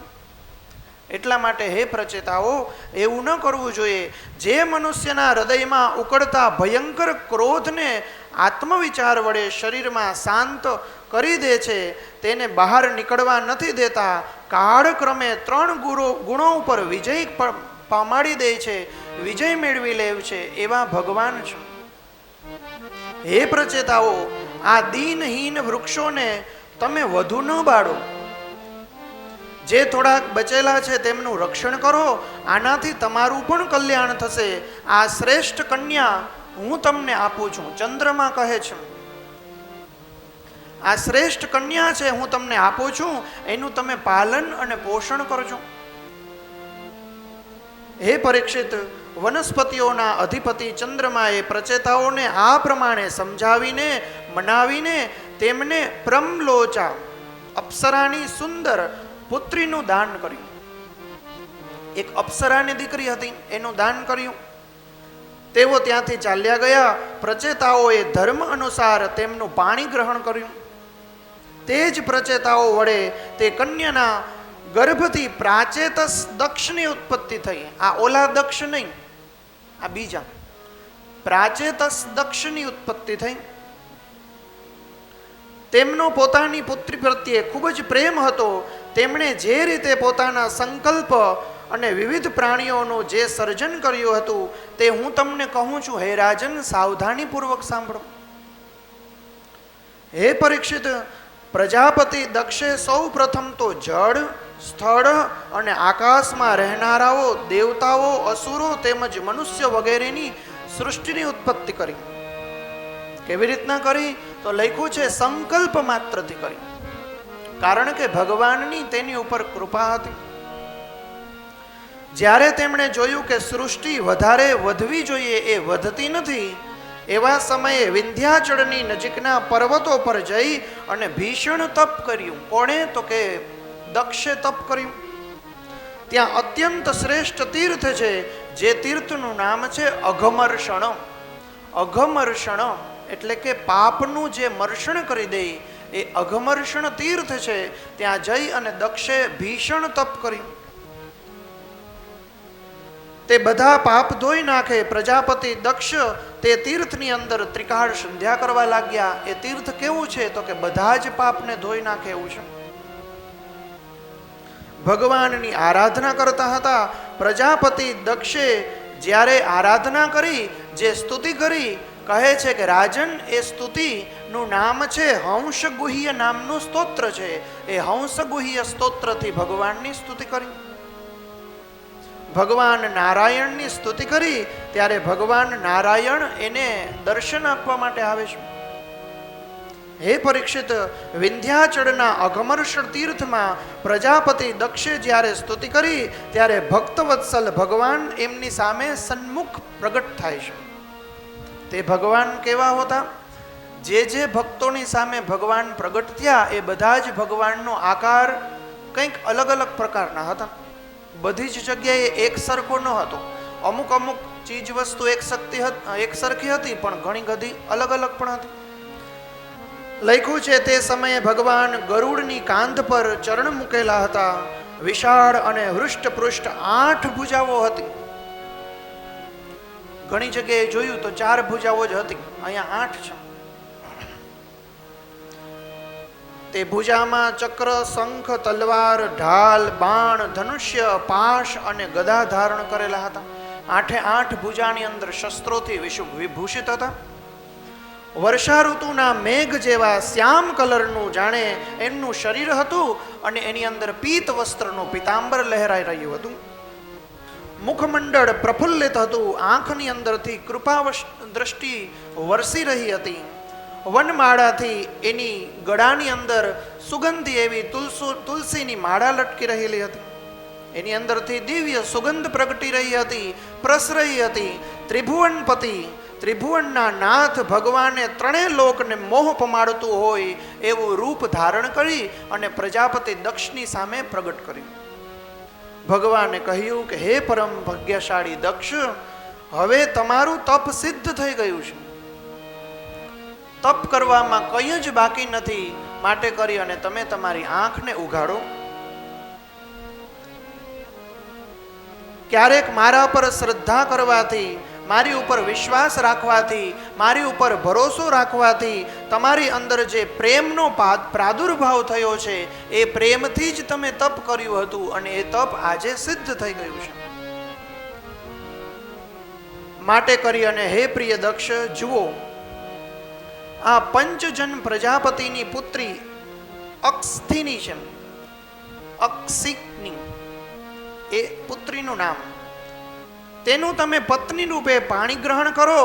હવે તમે ગૃહસ્થોચિત ઘરની અંદર રહીને જે ધર્મ કરવો જોઈએ એ ધર્મનું પાલન કરો. હે પ્રજાપતિ, અત્યાર સુધી તો તમે માનસી સૃષ્ટિની રચના કરેલી હતી. આ માનસી સૃષ્ટિ એટલે મનથી વિચારીને સૃષ્ટિની રચના કરેલી હતી. પણ હવે તમે સ્ત્રી અને પુરુષના સંયોગથી ઉત્પન્ન થવાની મારી સેવામાં તત્પર એવી સૃષ્ટિની રચના કરો. જ્યારે ભગવાન નારાયણે આવી આજ્ઞા આપી ત્યારબાદ પ્રજાપતિ દક્ષ એ અઘમર્ષણ તીર્થની અંદરથી પોતાના રાજ્યની અંદર આવે છે અને ત્યાં આવી અને ભગવાનનો એ જે ઉપદેશ હતો એ ઉપદેશને યાદ કરે છે. કહે છે કે હે પરીક્ષિત, ત્યાર પછી બ્રાહ્મણોના ઘણા આગ્રહને કારણે દક્ષ પ્રજાપતિએ પોતાની પત્ની અક્ષિનીના ગર્ભથી 60 એટલે કે 60 જેટલી પુત્રીઓનો જન્મ કરાવ્યો. તે બધી જ પોતાના પિતા દક્ષને ઘણો જ પ્રેમ કરતી હતી. કેટલી પુત્રી હતી? તો કે 60 પુત્રીઓ હતી. દક્ષ પ્રજાપતિએ તે પુત્રીમાંથી 10 ધર્મને આપી. 10 પુત્રીનું પાણી ગ્રહણ કોની સાથે કરાવ્યું? તો કે ધર્મની સાથે. 13 જેટલી પુત્રીઓ કશ્યપ મહારાજને આપી. 27 જેટલી પુત્રીઓ ચંદ્રમાને આપી, જે આપણે નક્ષત્રના રૂપમાં સ્વીકારીએ છીએ. બે પુત્રીઓ ભૂત ગણોને આપી, 2 પુત્રીઓ અંગીરા ઋષિને આપી, 2 પુત્રીઓ કૃષાશ્વ ઋષિને આપી, બાકીની જે 4 વધી હતી એ 4 તાર્ક્ષ્ય નામના ધારણ કરનારા કશ્યપ ઋષિને આપી. આવી રીતે બધી જ 60 પુત્રીઓને તેમને પરણાવી. એ 60 પુત્રીઓના વંશનો વિસ્તાર બતાવ્યો કે કઈ પુત્રીથી કયા કયા બાળકોનો જન્મ થયો, એ બાળક આવનારા સમયમાં ક્યાંના રાજા થયા અને શું થયા. લખ્યું છે કે એક વખત પ્રાચીન સમયની અંદર શિવજી જ્યારે દક્ષ પર ક્રોધિત થયા હતા, એ ઓલા દક્ષ ક્રોધિત થયા હતા, આ દક્ષ નહીં, એવા સમયે વીરભદ્ર નામના શિવના અનુચરે જ્યારે દક્ષ પ્રજાપતિના યજ્ઞની અંદર બધું જ વિધ્વંસ કરી દીધું, એવા સમયે જે પૂષા નામના ઋષિઓ હતા જેના દાંત તોડી નાખ્યા હતા, એ ઋષિઓ આજીવન સુધી ગળેલું જ ખાય છે. એટલે કે ઓલા મિક્સચરની અંદર કે આપણે જે ભૂકો કરી દઈએ ને અને પછી એનું તેલ પ્રવાહ કરી દઈએ, એવું જ આરોગ્ય છે, કારણ કે એને દાંત નથી. એ દૈત્ય હતા. એના સિવાયના જે કોઈ વીરભદ્રએ દેખાડ્યા કે આ બધા શિવજીનું સ્થાન નથી, છતાં પણ અહીંયા યજ્ઞ માટે આવેલા છે, એમાંથી ઘણાને દૈત્ય બનાવી દીધા. ઈ કેવા દૈત્ય, ઈ કેવા અસુર? તો જાણે 2 આંખ હોય, 2 કાન હોય, માથું હોય, હાથ હોય, પગ હોય, બધું હોય, પણ ખાલી ઓલું પૂંછડું જ ન હોય, અને જાણે પશુની જેમ જીવન જીવતા હોય, જેને વારે વારે ક્રોધ આવતો હોય, જેને વારે વારે મોહ પમાડતો હોય, અદેખાય, ઈર્ષ્યા, મોહ, મત્સર, આ બધું જે થતું હોય, એવા ગુણ વીરભદ્રએ અમુક લોકોને આપી દીધા. જાઓ તમારું હવે આવું થાય. આપણા જીવનની અંદર આપણે 6 જેટલા શત્રુઓને દમન કરવું જોઈએ, એમનું સમન કરવું જોઈએ. એને મારી તો ન નખાય, એ મરી ન શકે, પણ એનું સમન કરવું જોઈએ. 6 જેટલા શત્રુઓ. એટલે શત્રુઓ એટલે કોણ? છગન મગન નહીં, પણ એ શત્રુઓ એટલે આપણી અંદર રહેલો ક્રોધ, મોહ, ઈર્ષ્યા, અદેખાય, વ્યભિચાર, જે કંઈ છે એ બધા શત્રુઓ છે, એનું આપણે સમન કરવું જોઈએ. જ્યારે જ્યારે આપણે એનું કામ આવે ત્યારે એનો ઉપયોગ કરવો જોઈએ. એવું તો નથી કે એનું કામ જ ન આવે, ઘણીવાર એનું કામ આવે. ભગવાન શ્રી રામને પણ ક્રોધ થયો હતો, ભગવાન શ્રી કૃષ્ણને પણ ક્રોધ થયો હતો, શિવજીને પણ મોહિની અવતારમાં મોહ થયો હતો. જે કામદેવને ભસ્મીભૂત કરી શકે એવા મહાદેવને પણ મોહ થયો હતો. એ કથા આગળના અધ્યાયોની અંદર આવશે. એટલે ભગવાનને પણ આ બધું જરૂર હોય, એટલે એણે એમની પાસે રાખ્યું હોય, પણ ગોપનીય છે, ગુપ્ત છે. જ્યાં જરૂર પડે ત્યાં જ રાખવું જોઈએ. મેં કાલની કથામાં તમને કીધું કે કોઈ ગાયત્રીના ઉપાસક હોય, એની પાસે પરમ તત્વ હોય, પરમ શ્રેષ્ઠ તપ હોય, અને કોઈ ઉપર ક્રોધે ભરાય અને ગુસ્સેથી કંઈક વાત કરી દે, તો એ વાત એની સત્ય થાય, પણ બદલામાં ઓલા ગાયત્રીના તપમાંથી થોડુંક એનું તપ ઓછું પણ થાય. એને બધું પોસાતું હોય, એ પાછી 2 માળા વધારે કરી લેતા હોય. લખ્યું છે કે વીરભદ્રએ જે પૂષાના દાંત તોડી નાખ્યા હતા, એમની સાથે પણ એક પત્ની પરણાવેલી હતી. દૈત્યોની નાની બહેન હતી, એનું નામ હતું રચના. એક દૈત્યોની નાની બહેન હતી, એમનું નામ હતું રચના. ત્વષ્ટાની પત્ની બની. રચનાના ગર્ભથી 2 પુત્ર થયા, સન્નિવેશ અને પરાક્રમી વિશ્વરૂપ. એકનું નામ છે સન્નિવેશ અને એકનું નામ છે પરાક્રમી વિશ્વરૂપમ. આ પ્રમાણે વિશ્વરૂપ જોકે શત્રુઓના ભાણેજ હતા, તો પણ દેવોના ગુરુ બૃહસ્પતિ જ્યારે ઇન્દ્રથી અપમાનિત થઈને દેવોનો પરિત્યાગ કરી અને ચાલ્યા જાય છે, ત્યારે આ દૈત્યોનો ભાણેજ વિશ્વરૂપ જ કામ આવે છે. રાજા પરીક્ષિત વળી પાછો પ્રશ્ન પૂછે છે કે હે ભગવાન, એવું તે શું થયું હતું કે દેવતાઓના ગુરુ બૃહસ્પતિ એ દેવતાઓને છોડીને ચાલી નીકળ્યા? સુખદેવજી મહારાજ કહે છે કે ઘણીવાર એવું બને કે આપણું માન ન જળવાય, આપણું સન્માન ન જળવાય, એવી જગ્યાએ આપણને ન ગમે એટલે આપણે ત્યાં ન જઈએ. એવા વ્યક્તિઓ આપણને ન ગમે, એ વ્યક્તિઓની આસપાસ આપણે ન રહીએ, આપણે જ ડાયા બુદ્ધિના થઈને આપણે જ દૂર રહીએ. એ આપણી આજુબાજુમાં રહે તો ઉપાધિ ને, એ આ બાજુ આવે તો આપણે ઓલી બાજુ વયા જાય.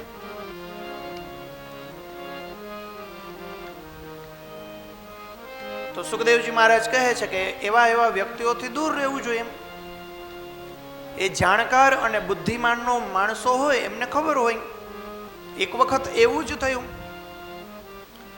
કે ઇન્દ્ર મહારાજ પોતાની દિવ્ય સભાની અંદર જ્યારે બિરાજમાન હતા, ધર્મની મર્યાદા કરતા હોય એવા ઇન્દ્ર છે, એટલા માટે તો એને એ હોદ્દો આપેલો છે.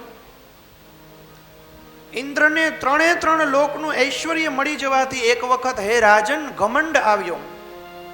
એ ઘમંડને કારણે તેણે ધર્મની મર્યાદાનું, સદાચારનું ઉલ્લંઘન કર્યું. આ ઇન્દ્ર એટલે દેવતાઓના શ્રેષ્ઠ દેવતા, એની નીચે એના અંડરમાં બીજા બધા દેવતાઓ આવે, એટલે ઇન્દ્ર પણ એક દેવતા જ છે, પણ એ દેવતાઓના મોનિટર છે. મતલબ સભાની અંદર જ્યારે ધર્મનું ઉલ્લંઘન થયું, અને એનું કારણ શું હતું કે ત્રિલોકનું ઐશ્વર્ય એમને મળ્યું. આપણે બોલીએ ને કે દોલતમ, રૂપિયા પૈસા. રૂપિયા પૈસા જો સારા હોય ને તો આપણને સારી ગતિએ લઈ જાય, અને રૂપિયા પૈસા જો વિચિત્ર જગ્યાએથી આવ્યા હોય તો આપણને વિચિત્ર જગ્યાએ લઈ જાય. હું તમને એક વાત કહું કે ભાઈ આપણે ઘરની બહાર ગયા હોય અને ઘરની બહારથી આપણે ઘરની અંદર આવીએ તો આપણે આપણા હાથ અને આપણા પગ આપણે ધોઈને અંદર ઘરમાં જઈએ છીએ કે નહીં? તો રૂપિયા પૈસાનું એવું જ છે. બારોબારથી રૂપિયા પૈસા કમાઈને ઘરની અંદર આવીએ તો એ રૂપિયા પૈસાને આપણે સ્વચ્છ, પવિત્ર અને ભગવાનને ગમે એવા જો લઈ અને પછી ઘરની અંદર જાય તો એ ઘરમાં રહે, બાકી તો નીકળી જાય. આપણા હાથ પગ સારા ન હોય, ખરાબ હોય અને ઘરની અંદર જાય તો ઘરની બધી જ ચીજ વસ્તુઓ અનિષ્ટ થાય, બધી જ ચીજ વસ્તુઓ બગડે. બસ એવી જ રીતના રૂપિયા પૈસા ક્યાંથી આવ્યા છે, કોના છે, એ કંઈ આપણને ખબર નથી. સીધા જ SBIના ખાતાની અંદર આવે એટલે ઓલો સુખપ્રદ મેસેજ આવે. અમે લોકો શિક્ષકો એવું બોલીએ, બધા બોલતા હશે 20 તારીખ થઈ ગઈ પણ હજી સુખપ્રદ મેસેજ ના આવ્યા. પછી અમે તો સંસ્કૃતમાં જ બોલતા હોય એટલે બીજા શિક્ષકોને થોડુંક સમજાય, થોડુંક ન સમજાય. દક્ષિણા હજી ન થાય સરકાર તરફથી. કહેવાનો મતલબ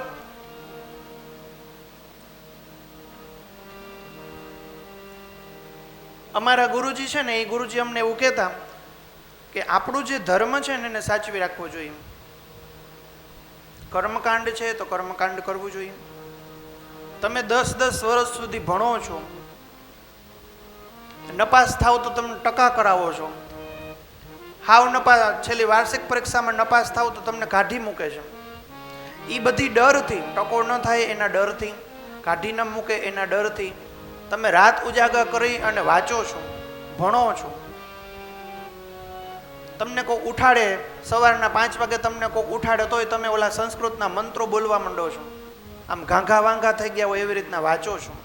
આ જે પુસ્તકો છે, આ જે પુરાણ પવિત્ર ગ્રંથો છે, એ ગ્રંથો જાણે 50 વર્ષ જૂના થઈ ગયા હોય એવું 1 વર્ષમાં તમે એને કાળા કરી નાખો છો, આમ પાના ફેરવીને. એટલું બધું તમે વાંચો છો. અને એ બધું ભણી ગણી અને તમે બારોબાર જઈને પછી જો તમે એનું સેવન ન કરો, પ્રજાને જો તમે એનું સેવન ન કરાવો તો ઓલા 10 વર્ષની અંદર ધૂળ પડી. એટલે કર્મકાંડ સાચવી રાખવું જોઈએ, અને એ પણ ધર્મપૂર્વક, જેમ તેમ નહીં. અમારા ગુરુજી કહે આ બધું ધર્મનું કામ છે. આપણો ધર્મ કેવડો? શું નગારો તગારો ને પાવડો? શું એટલો જ ધર્મ આપણો? એવું નથી. પછી બહાર નીકળીને તમે ક્યાંક મજૂરી કરો, તમે જ્યાં શોભો એવી જગ્યાએ હોય તો સારી વાત છે, પણ તમે જ્યાં ન શોભો એવા કામકાજ કરો તો એ શું કામ? એટલે પછી નોકરી કરીએ એટલે પછી ઘણીવાર એમ કહે નો કર, એટલે પછી અમારા ગુરુદેવ ઘણી વખત એમ કહે આ તો શિક્ષકની નોકરી છે તો બહુ શ્રેષ્ઠ કહેવાય. કારણ કે ગુરુ કોને કહેવાય? ગુરુ તરીકે જો ભણાવે ને તો ગુરુઓ પેદા થાય, નોકર તરીકે જે ભણાવે તો નોકરો પેદા થાય. અને સમાજમાં જરૂર તો બંનેની છે. એટલે કેવી સરસ ભગવાને રચના કરી કે ઘણા લોકો એવા હોય કે ભાઈ ઓલો સુખપ્રદ મેસેજ આવ્યો કે નહીં, બસ હવે થઈ ગયું પૂરું. અને ઘણા લોકો એવા હોય કે એને સંસ્કૃતનો એ શ્લોક આવડ્યો કે કેમ, કાલે મેં એને કીધું તું તો એને નખ કાપ્યા છે કે કેમ, એને માથામાં તેલ નાખ્યું છે કે કેમ, એને મેં કીધું હતું કે ગીતાજીનો શ્લોક બોલજે તો ઘરે બોલ્યો છો કે કેમ, મેં કીધું હતું કે દિવાળીનું શું મહત્વ છે તો હાલો હું આજે 20 દિવસ થઈ ગયા, 1 મહિનો થઈ ગયો, 2 મહિના થઈ ગયા, એને હું પૂછું કે મેં તને શીખવાડ્યું હતું કે દિવાળીનું મહત્વ આ છે, નવરાત્રિનું મહત્વ આ છે, મેં તને શીખવાડ્યું હતું કે આપણે સાતમ આઠમ શું કામ ઉજવીએ છીએ, ફટાકડા શું કામ ફોડીએ છીએ, વગેરે વગેરે, બધું એને ખ્યાલ છે કે નહીં. મેં એને નિબંધમાં એ લેસન આપ્યું તો એને કર્યું છે કે કેમ નહીં, ચાલો હું વ્યવસ્થિત ચેક કરી લઉં. આવી જો ઉપાધિ કરતા હોય તો એ ગુરુઓ, બાકી સુખપ્રદ મેસેજની ઉપાધિ કરતા હોય તો એ નોકર. તો નોકર ભણાવે તો નોકરો પેદા થાય, ગુરુઓ ભણાવે તો ગુરુઓ પેદા થાય. અને સમાજમાં જરૂર બંનેની છે. હું છોકરાઓને કહું કે ભાઈ જો ભણશો નહીં તો એક કામ કરજો, દુઃખી થશો પણ તમારી એ જરૂર તો છે જ. ઘણા છોકરાઓ અને ઘણા વાલીઓ જરાય ધ્યાન ન દેતા હોય, એવે સમયે બોલવાની ઈચ્છા ન થાય છતાં પણ ઘણી વખત એને કહેવાય જતું હોય કે તમે લોકો, ઘણા લોકો છે બહુ ભણો છો પણ ઘણા છે એ કંઈ ભણતા જ નથી. યાદ રાખજો, જરૂર તમારી એ છે. કાલ સવારે આ મોટો એવો રોડ છે, રોડની અંદર કોક દીક ક્યારેક કોક કૂતરું ગાડીની અંદર અટવાઈ જશે અને મરી જશે તો એ કૂતરું ઉપાડવા કોઈ ઓલા ભણેલા ગણેલા નહીં જાય. જેને ગીતાજીના શ્લોક યાદ છે અને જે વિજ્ઞાનના પ્રયોગો કરે છે અને ગણિતના દાખલાઓ ગણે છે એ ન્યા નહીં હોય, ભલે તમારી બાજુમાં બેઠા.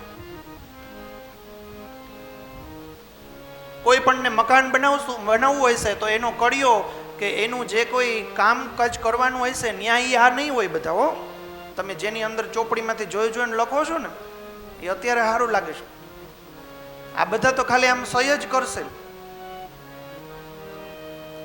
એટલે ગુરુઓ ભણાવે તો ગુરુ પેદા થાય, શિક્ષકો ભણાવે શિક્ષકો પેદા થાય, નોકર ભણાવે તો નોકરો પેદા થાય.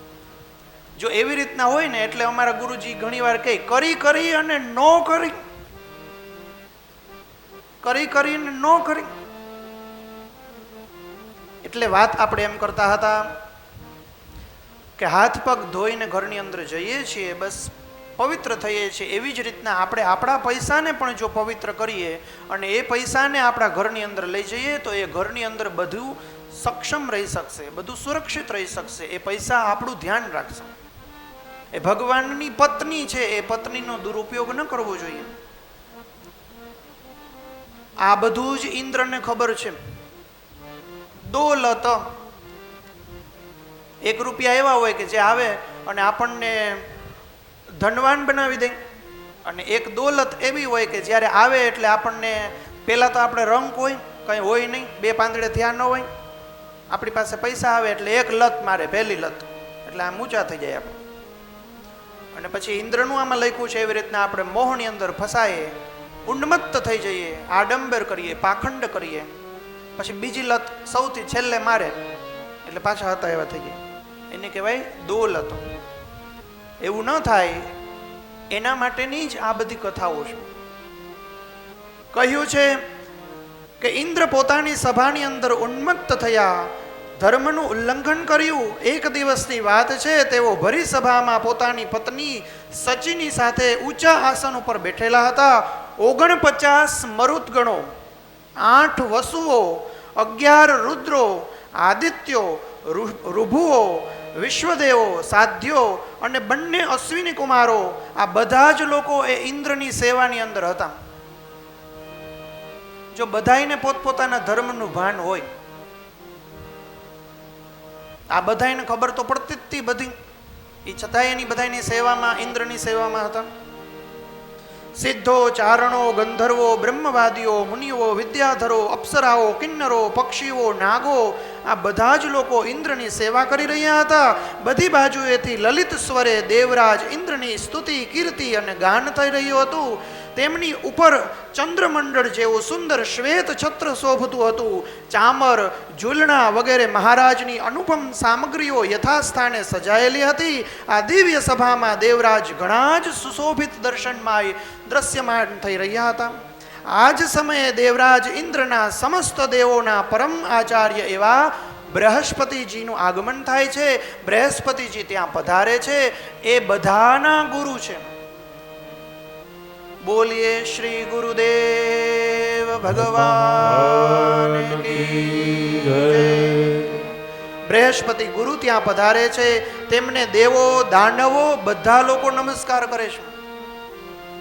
ઇન્દ્રે જોયું, ઇન્દ્ર જે દેવ હતા એ ઇન્દ્રદેવે જોયું કે બધા લોકો ઊભા થઈ ગયા. બૃહસ્પતિ ભગવાન આવેલા છે, પરંતુ એ ઇન્દ્ર ઊભો ન થયો.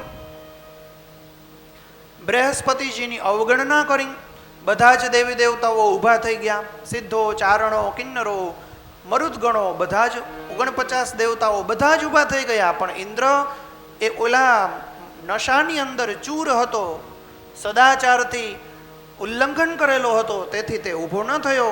આસન વગેરે આપીને દેવોએ આ બૃહસ્પતિનો સત્કાર કર્યો, પણ ઇન્દ્રએ ન કર્યો. ત્રિકાળદર્શી સમર્થ, પોતાના તપની અંદર જે સમર્થ છે એવા બૃહસ્પતિએ જોયું કે આ ઐશ્વર્યના મદથી, એના દોષથી એટલો બધો પીડાઈ રહ્યો છે કે મારી સેવા ચાકરી પણ ભૂલી ગયો. તેઓ ત્યાંથી તરત જ નીકળી ગયા. એ સભાની અંદર ઊભા જ નહીં, બેઠા પણ નહીં, અને તે તો ત્યાંથી તરત જ નીકળી ગયા. આપણે ખબર જ છે કે જ્યાં આપણું માન સન્માન ન હોય એવા જગ્યાએ આપણે રહેવું ન જોઈએ.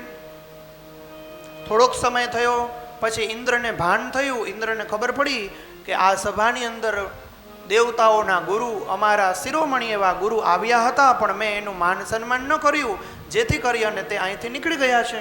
એવું જ્યારે ઇન્દ્રને ભાન થયું ત્યારે ઇન્દ્ર પોતાની જાતની અંદર શરમ કરવા લાગ્યો. એને લજ્જા આવી.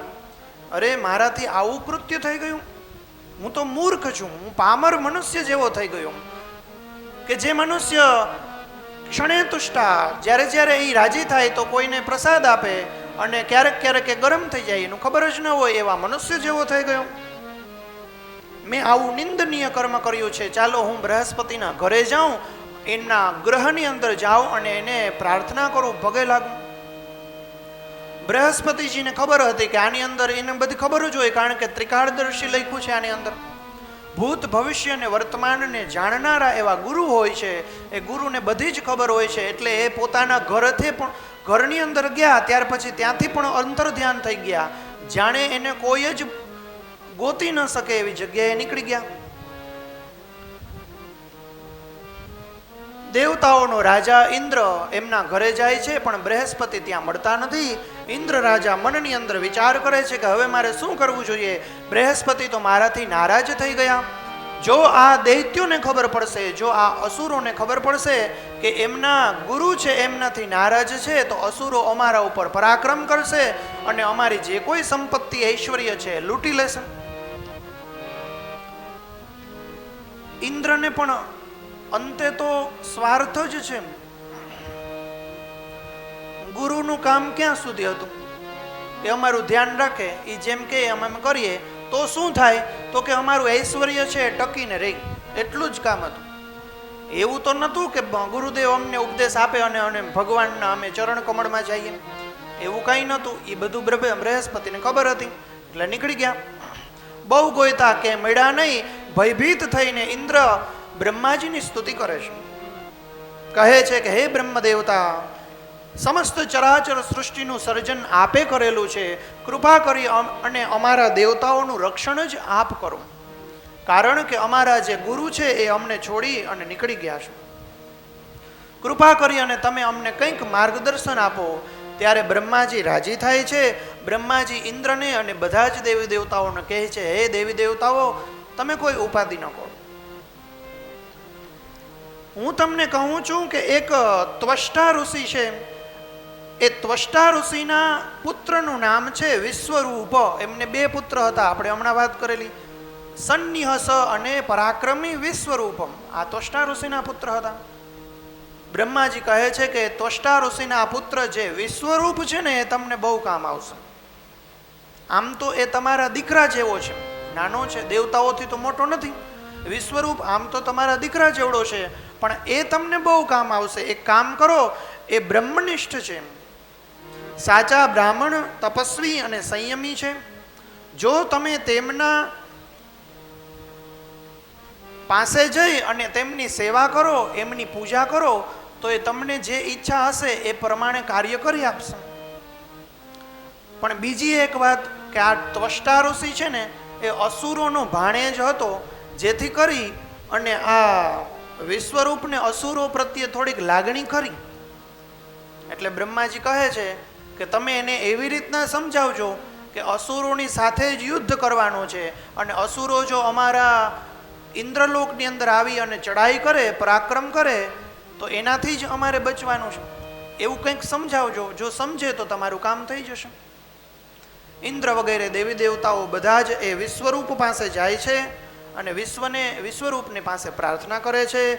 સુખદેવજી મહારાજ કહે છે કે હે રાજન, જ્યારે બ્રહ્માજીએ દેવતાઓને આ પ્રમાણે કહ્યું કે તમે ચિંતા ન કરો, ત્વષ્ટા ઋષિના પુત્ર વિશ્વરૂપ પાસે જાઓ, ત્યારે દેવતાઓ વિશ્વરૂપ પાસે જઈ અને સ્તુતિ કરે છે અને ઘણા જ ગદગદ થઈને અનુનય અને વિનયની સાથે પ્રાર્થના કરે છે. કહે છે કે અમે તમને પ્રાર્થના કરીએ છીએ, પણ આમ તો તમે પુત્ર સમાન છો, અમારાથી તમે નાના છો, તમે મનુષ્ય હોય એ રીતના છે, અને અમે તો ઇન્દ્ર સમાન દેવતાઓ છીએ. હે પુત્ર, અમે તમારા વડીલ છીએ. અત્યારે શત્રુએ અમારો જે કોઈ પ્રદેશ છે, અમારો જે કોઈ લોક છે એને જીતી લીધો છે. અમે ઘણા જ દુઃખી થઈ રહ્યા છે. તમે પોતાના તપોબળથી દુઃખ અને દારિદ્ર્ય અને પરાજયને દૂર કરી દો. પુત્ર, તમારે અમારી આજ્ઞાનું પાલન કરવાનું છે. તમે બ્રહ્મનિષ્ઠ છો, બ્રાહ્મણ છો, જેથી જન્મથી જ તમે અમારા ગુરુ સમાન છો. જેની અંદર જ્ઞાન હોય ને એ નાનો હોય તો પણ ગુરુ સમાન જ હોય. કારણ કે જ્ઞાન છે ને એ જ એની શોભા છે. સિંહનો દીકરો હોય તો એ સિંહ જ કહેવાય. એને પછી ઓલા સામાન્ય ગલીના કોઈ કૂતરાઓ હોય એને પરેશાન ન કરે. વિક્રમાર્જિત સત્વસ્ય સિંહસ્ય, એવું લખ્યું છે કે સિંહ છે ને એ એના પોતાના ગર્ભથી જ સંસ્કાર લઈને આવે છે. એને સંસ્કાર દેવાની જરૂર ન હોય. એ જેવા જ એમના જન્મ થાય એટલા એ ત્રાડ પાડવા માટે સક્ષમ હોય. એવી જ રીતના જે જ્ઞાનવાન માણસો છે, આપણાથી નાના હોય છતાં પણ એને ગુરુ માનવા જોઈએ. જો ઇન્દ્રએ માન્યા છે. કહે છે કે અમે તમારી આચાર્ય રૂપે વરણી કરશું. જાણે તમે ગુરુ હોય એવી રીતના અમે તમારી પૂજા અને પાઠ કરશું. કૃપા કરી અને તમે અમારું ધ્યાન રાખો, શત્રુઓથી અમને બચાવો. આપને અમે નમસ્કાર કરીએ છીએ કારણ કે આપની અંદર વેદોનું જ્ઞાન છે. એ વેદોનું જ્ઞાન જેની પાસે હોય એ બધાથી મોટા કહેવાય. એટલે આમ તો તમે પુત્ર સમાન છો, પણ અત્યારે તમે અમારા ગુરુ છો. સુખદેવજી મહારાજ કહે છે પરીક્ષિતને કે હે પરીક્ષિત, જ્યારે દેવતાઓએ પુરોહિતપણું આપી અને વિશ્વરૂપને દેવ ગુરુ બનાવ્યા, વિશ્વરૂપની પાસે પ્રાર્થના કરી, ત્યારે પ્રસન્ન થયેલા પરમ તેજસ્વી પરમ તપસ્વી વિશ્વરૂપે તેમનું અત્યંત પ્રિય અને મધુર વાણીની અંદર કીધું. શું કીધું? કે હે દેવતાઓ, હે દેવો, હું તમને એક વાત કહું, સાવધાન થઈને સાંભળો. અમે તો રહ્યા બ્રાહ્મણ, અમે તો અકિંચન છે. અકિંચન એટલે કે જેને કોઈની ઈચ્છા નથી એને કહેવાય અકિંચન. આમાં લખ્યું છે કે જે ખેડૂતો ખેતી કરી દે એની અંદર જે ઉગે એ બધી માંડવી વગેરે જે કંઈ ઉગ્યું હોય એ બધું પોતે ખેડૂત લોકો લઈને વયા જાય ને, અને પછી અંતે જે વધે ને એ બધું લઈ અને અમે અમારું જીવન વ્યાપન કરીએ છીએ. કોણ? તો કે બ્રાહ્મણો. બ્રાહ્મણોનો ધર્મ આની અંદર સ્પષ્ટ લખ્યો છે. પછી બીજી વાત કે જે મોટા મોટા વ્યાપારી હોય, ઉદ્યોગધારીઓ હોય, એ પોતાનો ઉદ્યોગ અને વ્યાપાર કરી દુકાનના દરવાજા છે શટર પાડીને બંધ કરીને વયા જાય ને, અને પછી જે બચ્યું હોય ને, વધ્યું હોય ને, એનો ઉપભોગ કરીને અમે જીવન વ્યાપન કરીએ છીએ. એટલે આમ તો મારે તમારી કોઈની કંઈ જરૂર નથી. જે નિર્મોહી હોય, જેને કોઈ નિરપેક્ષ હોય, જેને કોઈ અપેક્ષા જ ન હોય, એને તમે કેમ જીતી શકો? જેને કંઈ જોતું જ નથી એને તમે કેમ જીતી શકો? એવી રીતના સરસ એક મજાની કથા છે. ભગવાન છે એ ભક્તને કહે છે કે હું તને આ આપીશ, ઓલું આપીશ, વગેરે વગેરે વસ્તુ આપીશ. તો ભક્ત કહે છે કે મારે કંઈ નથી જોતું.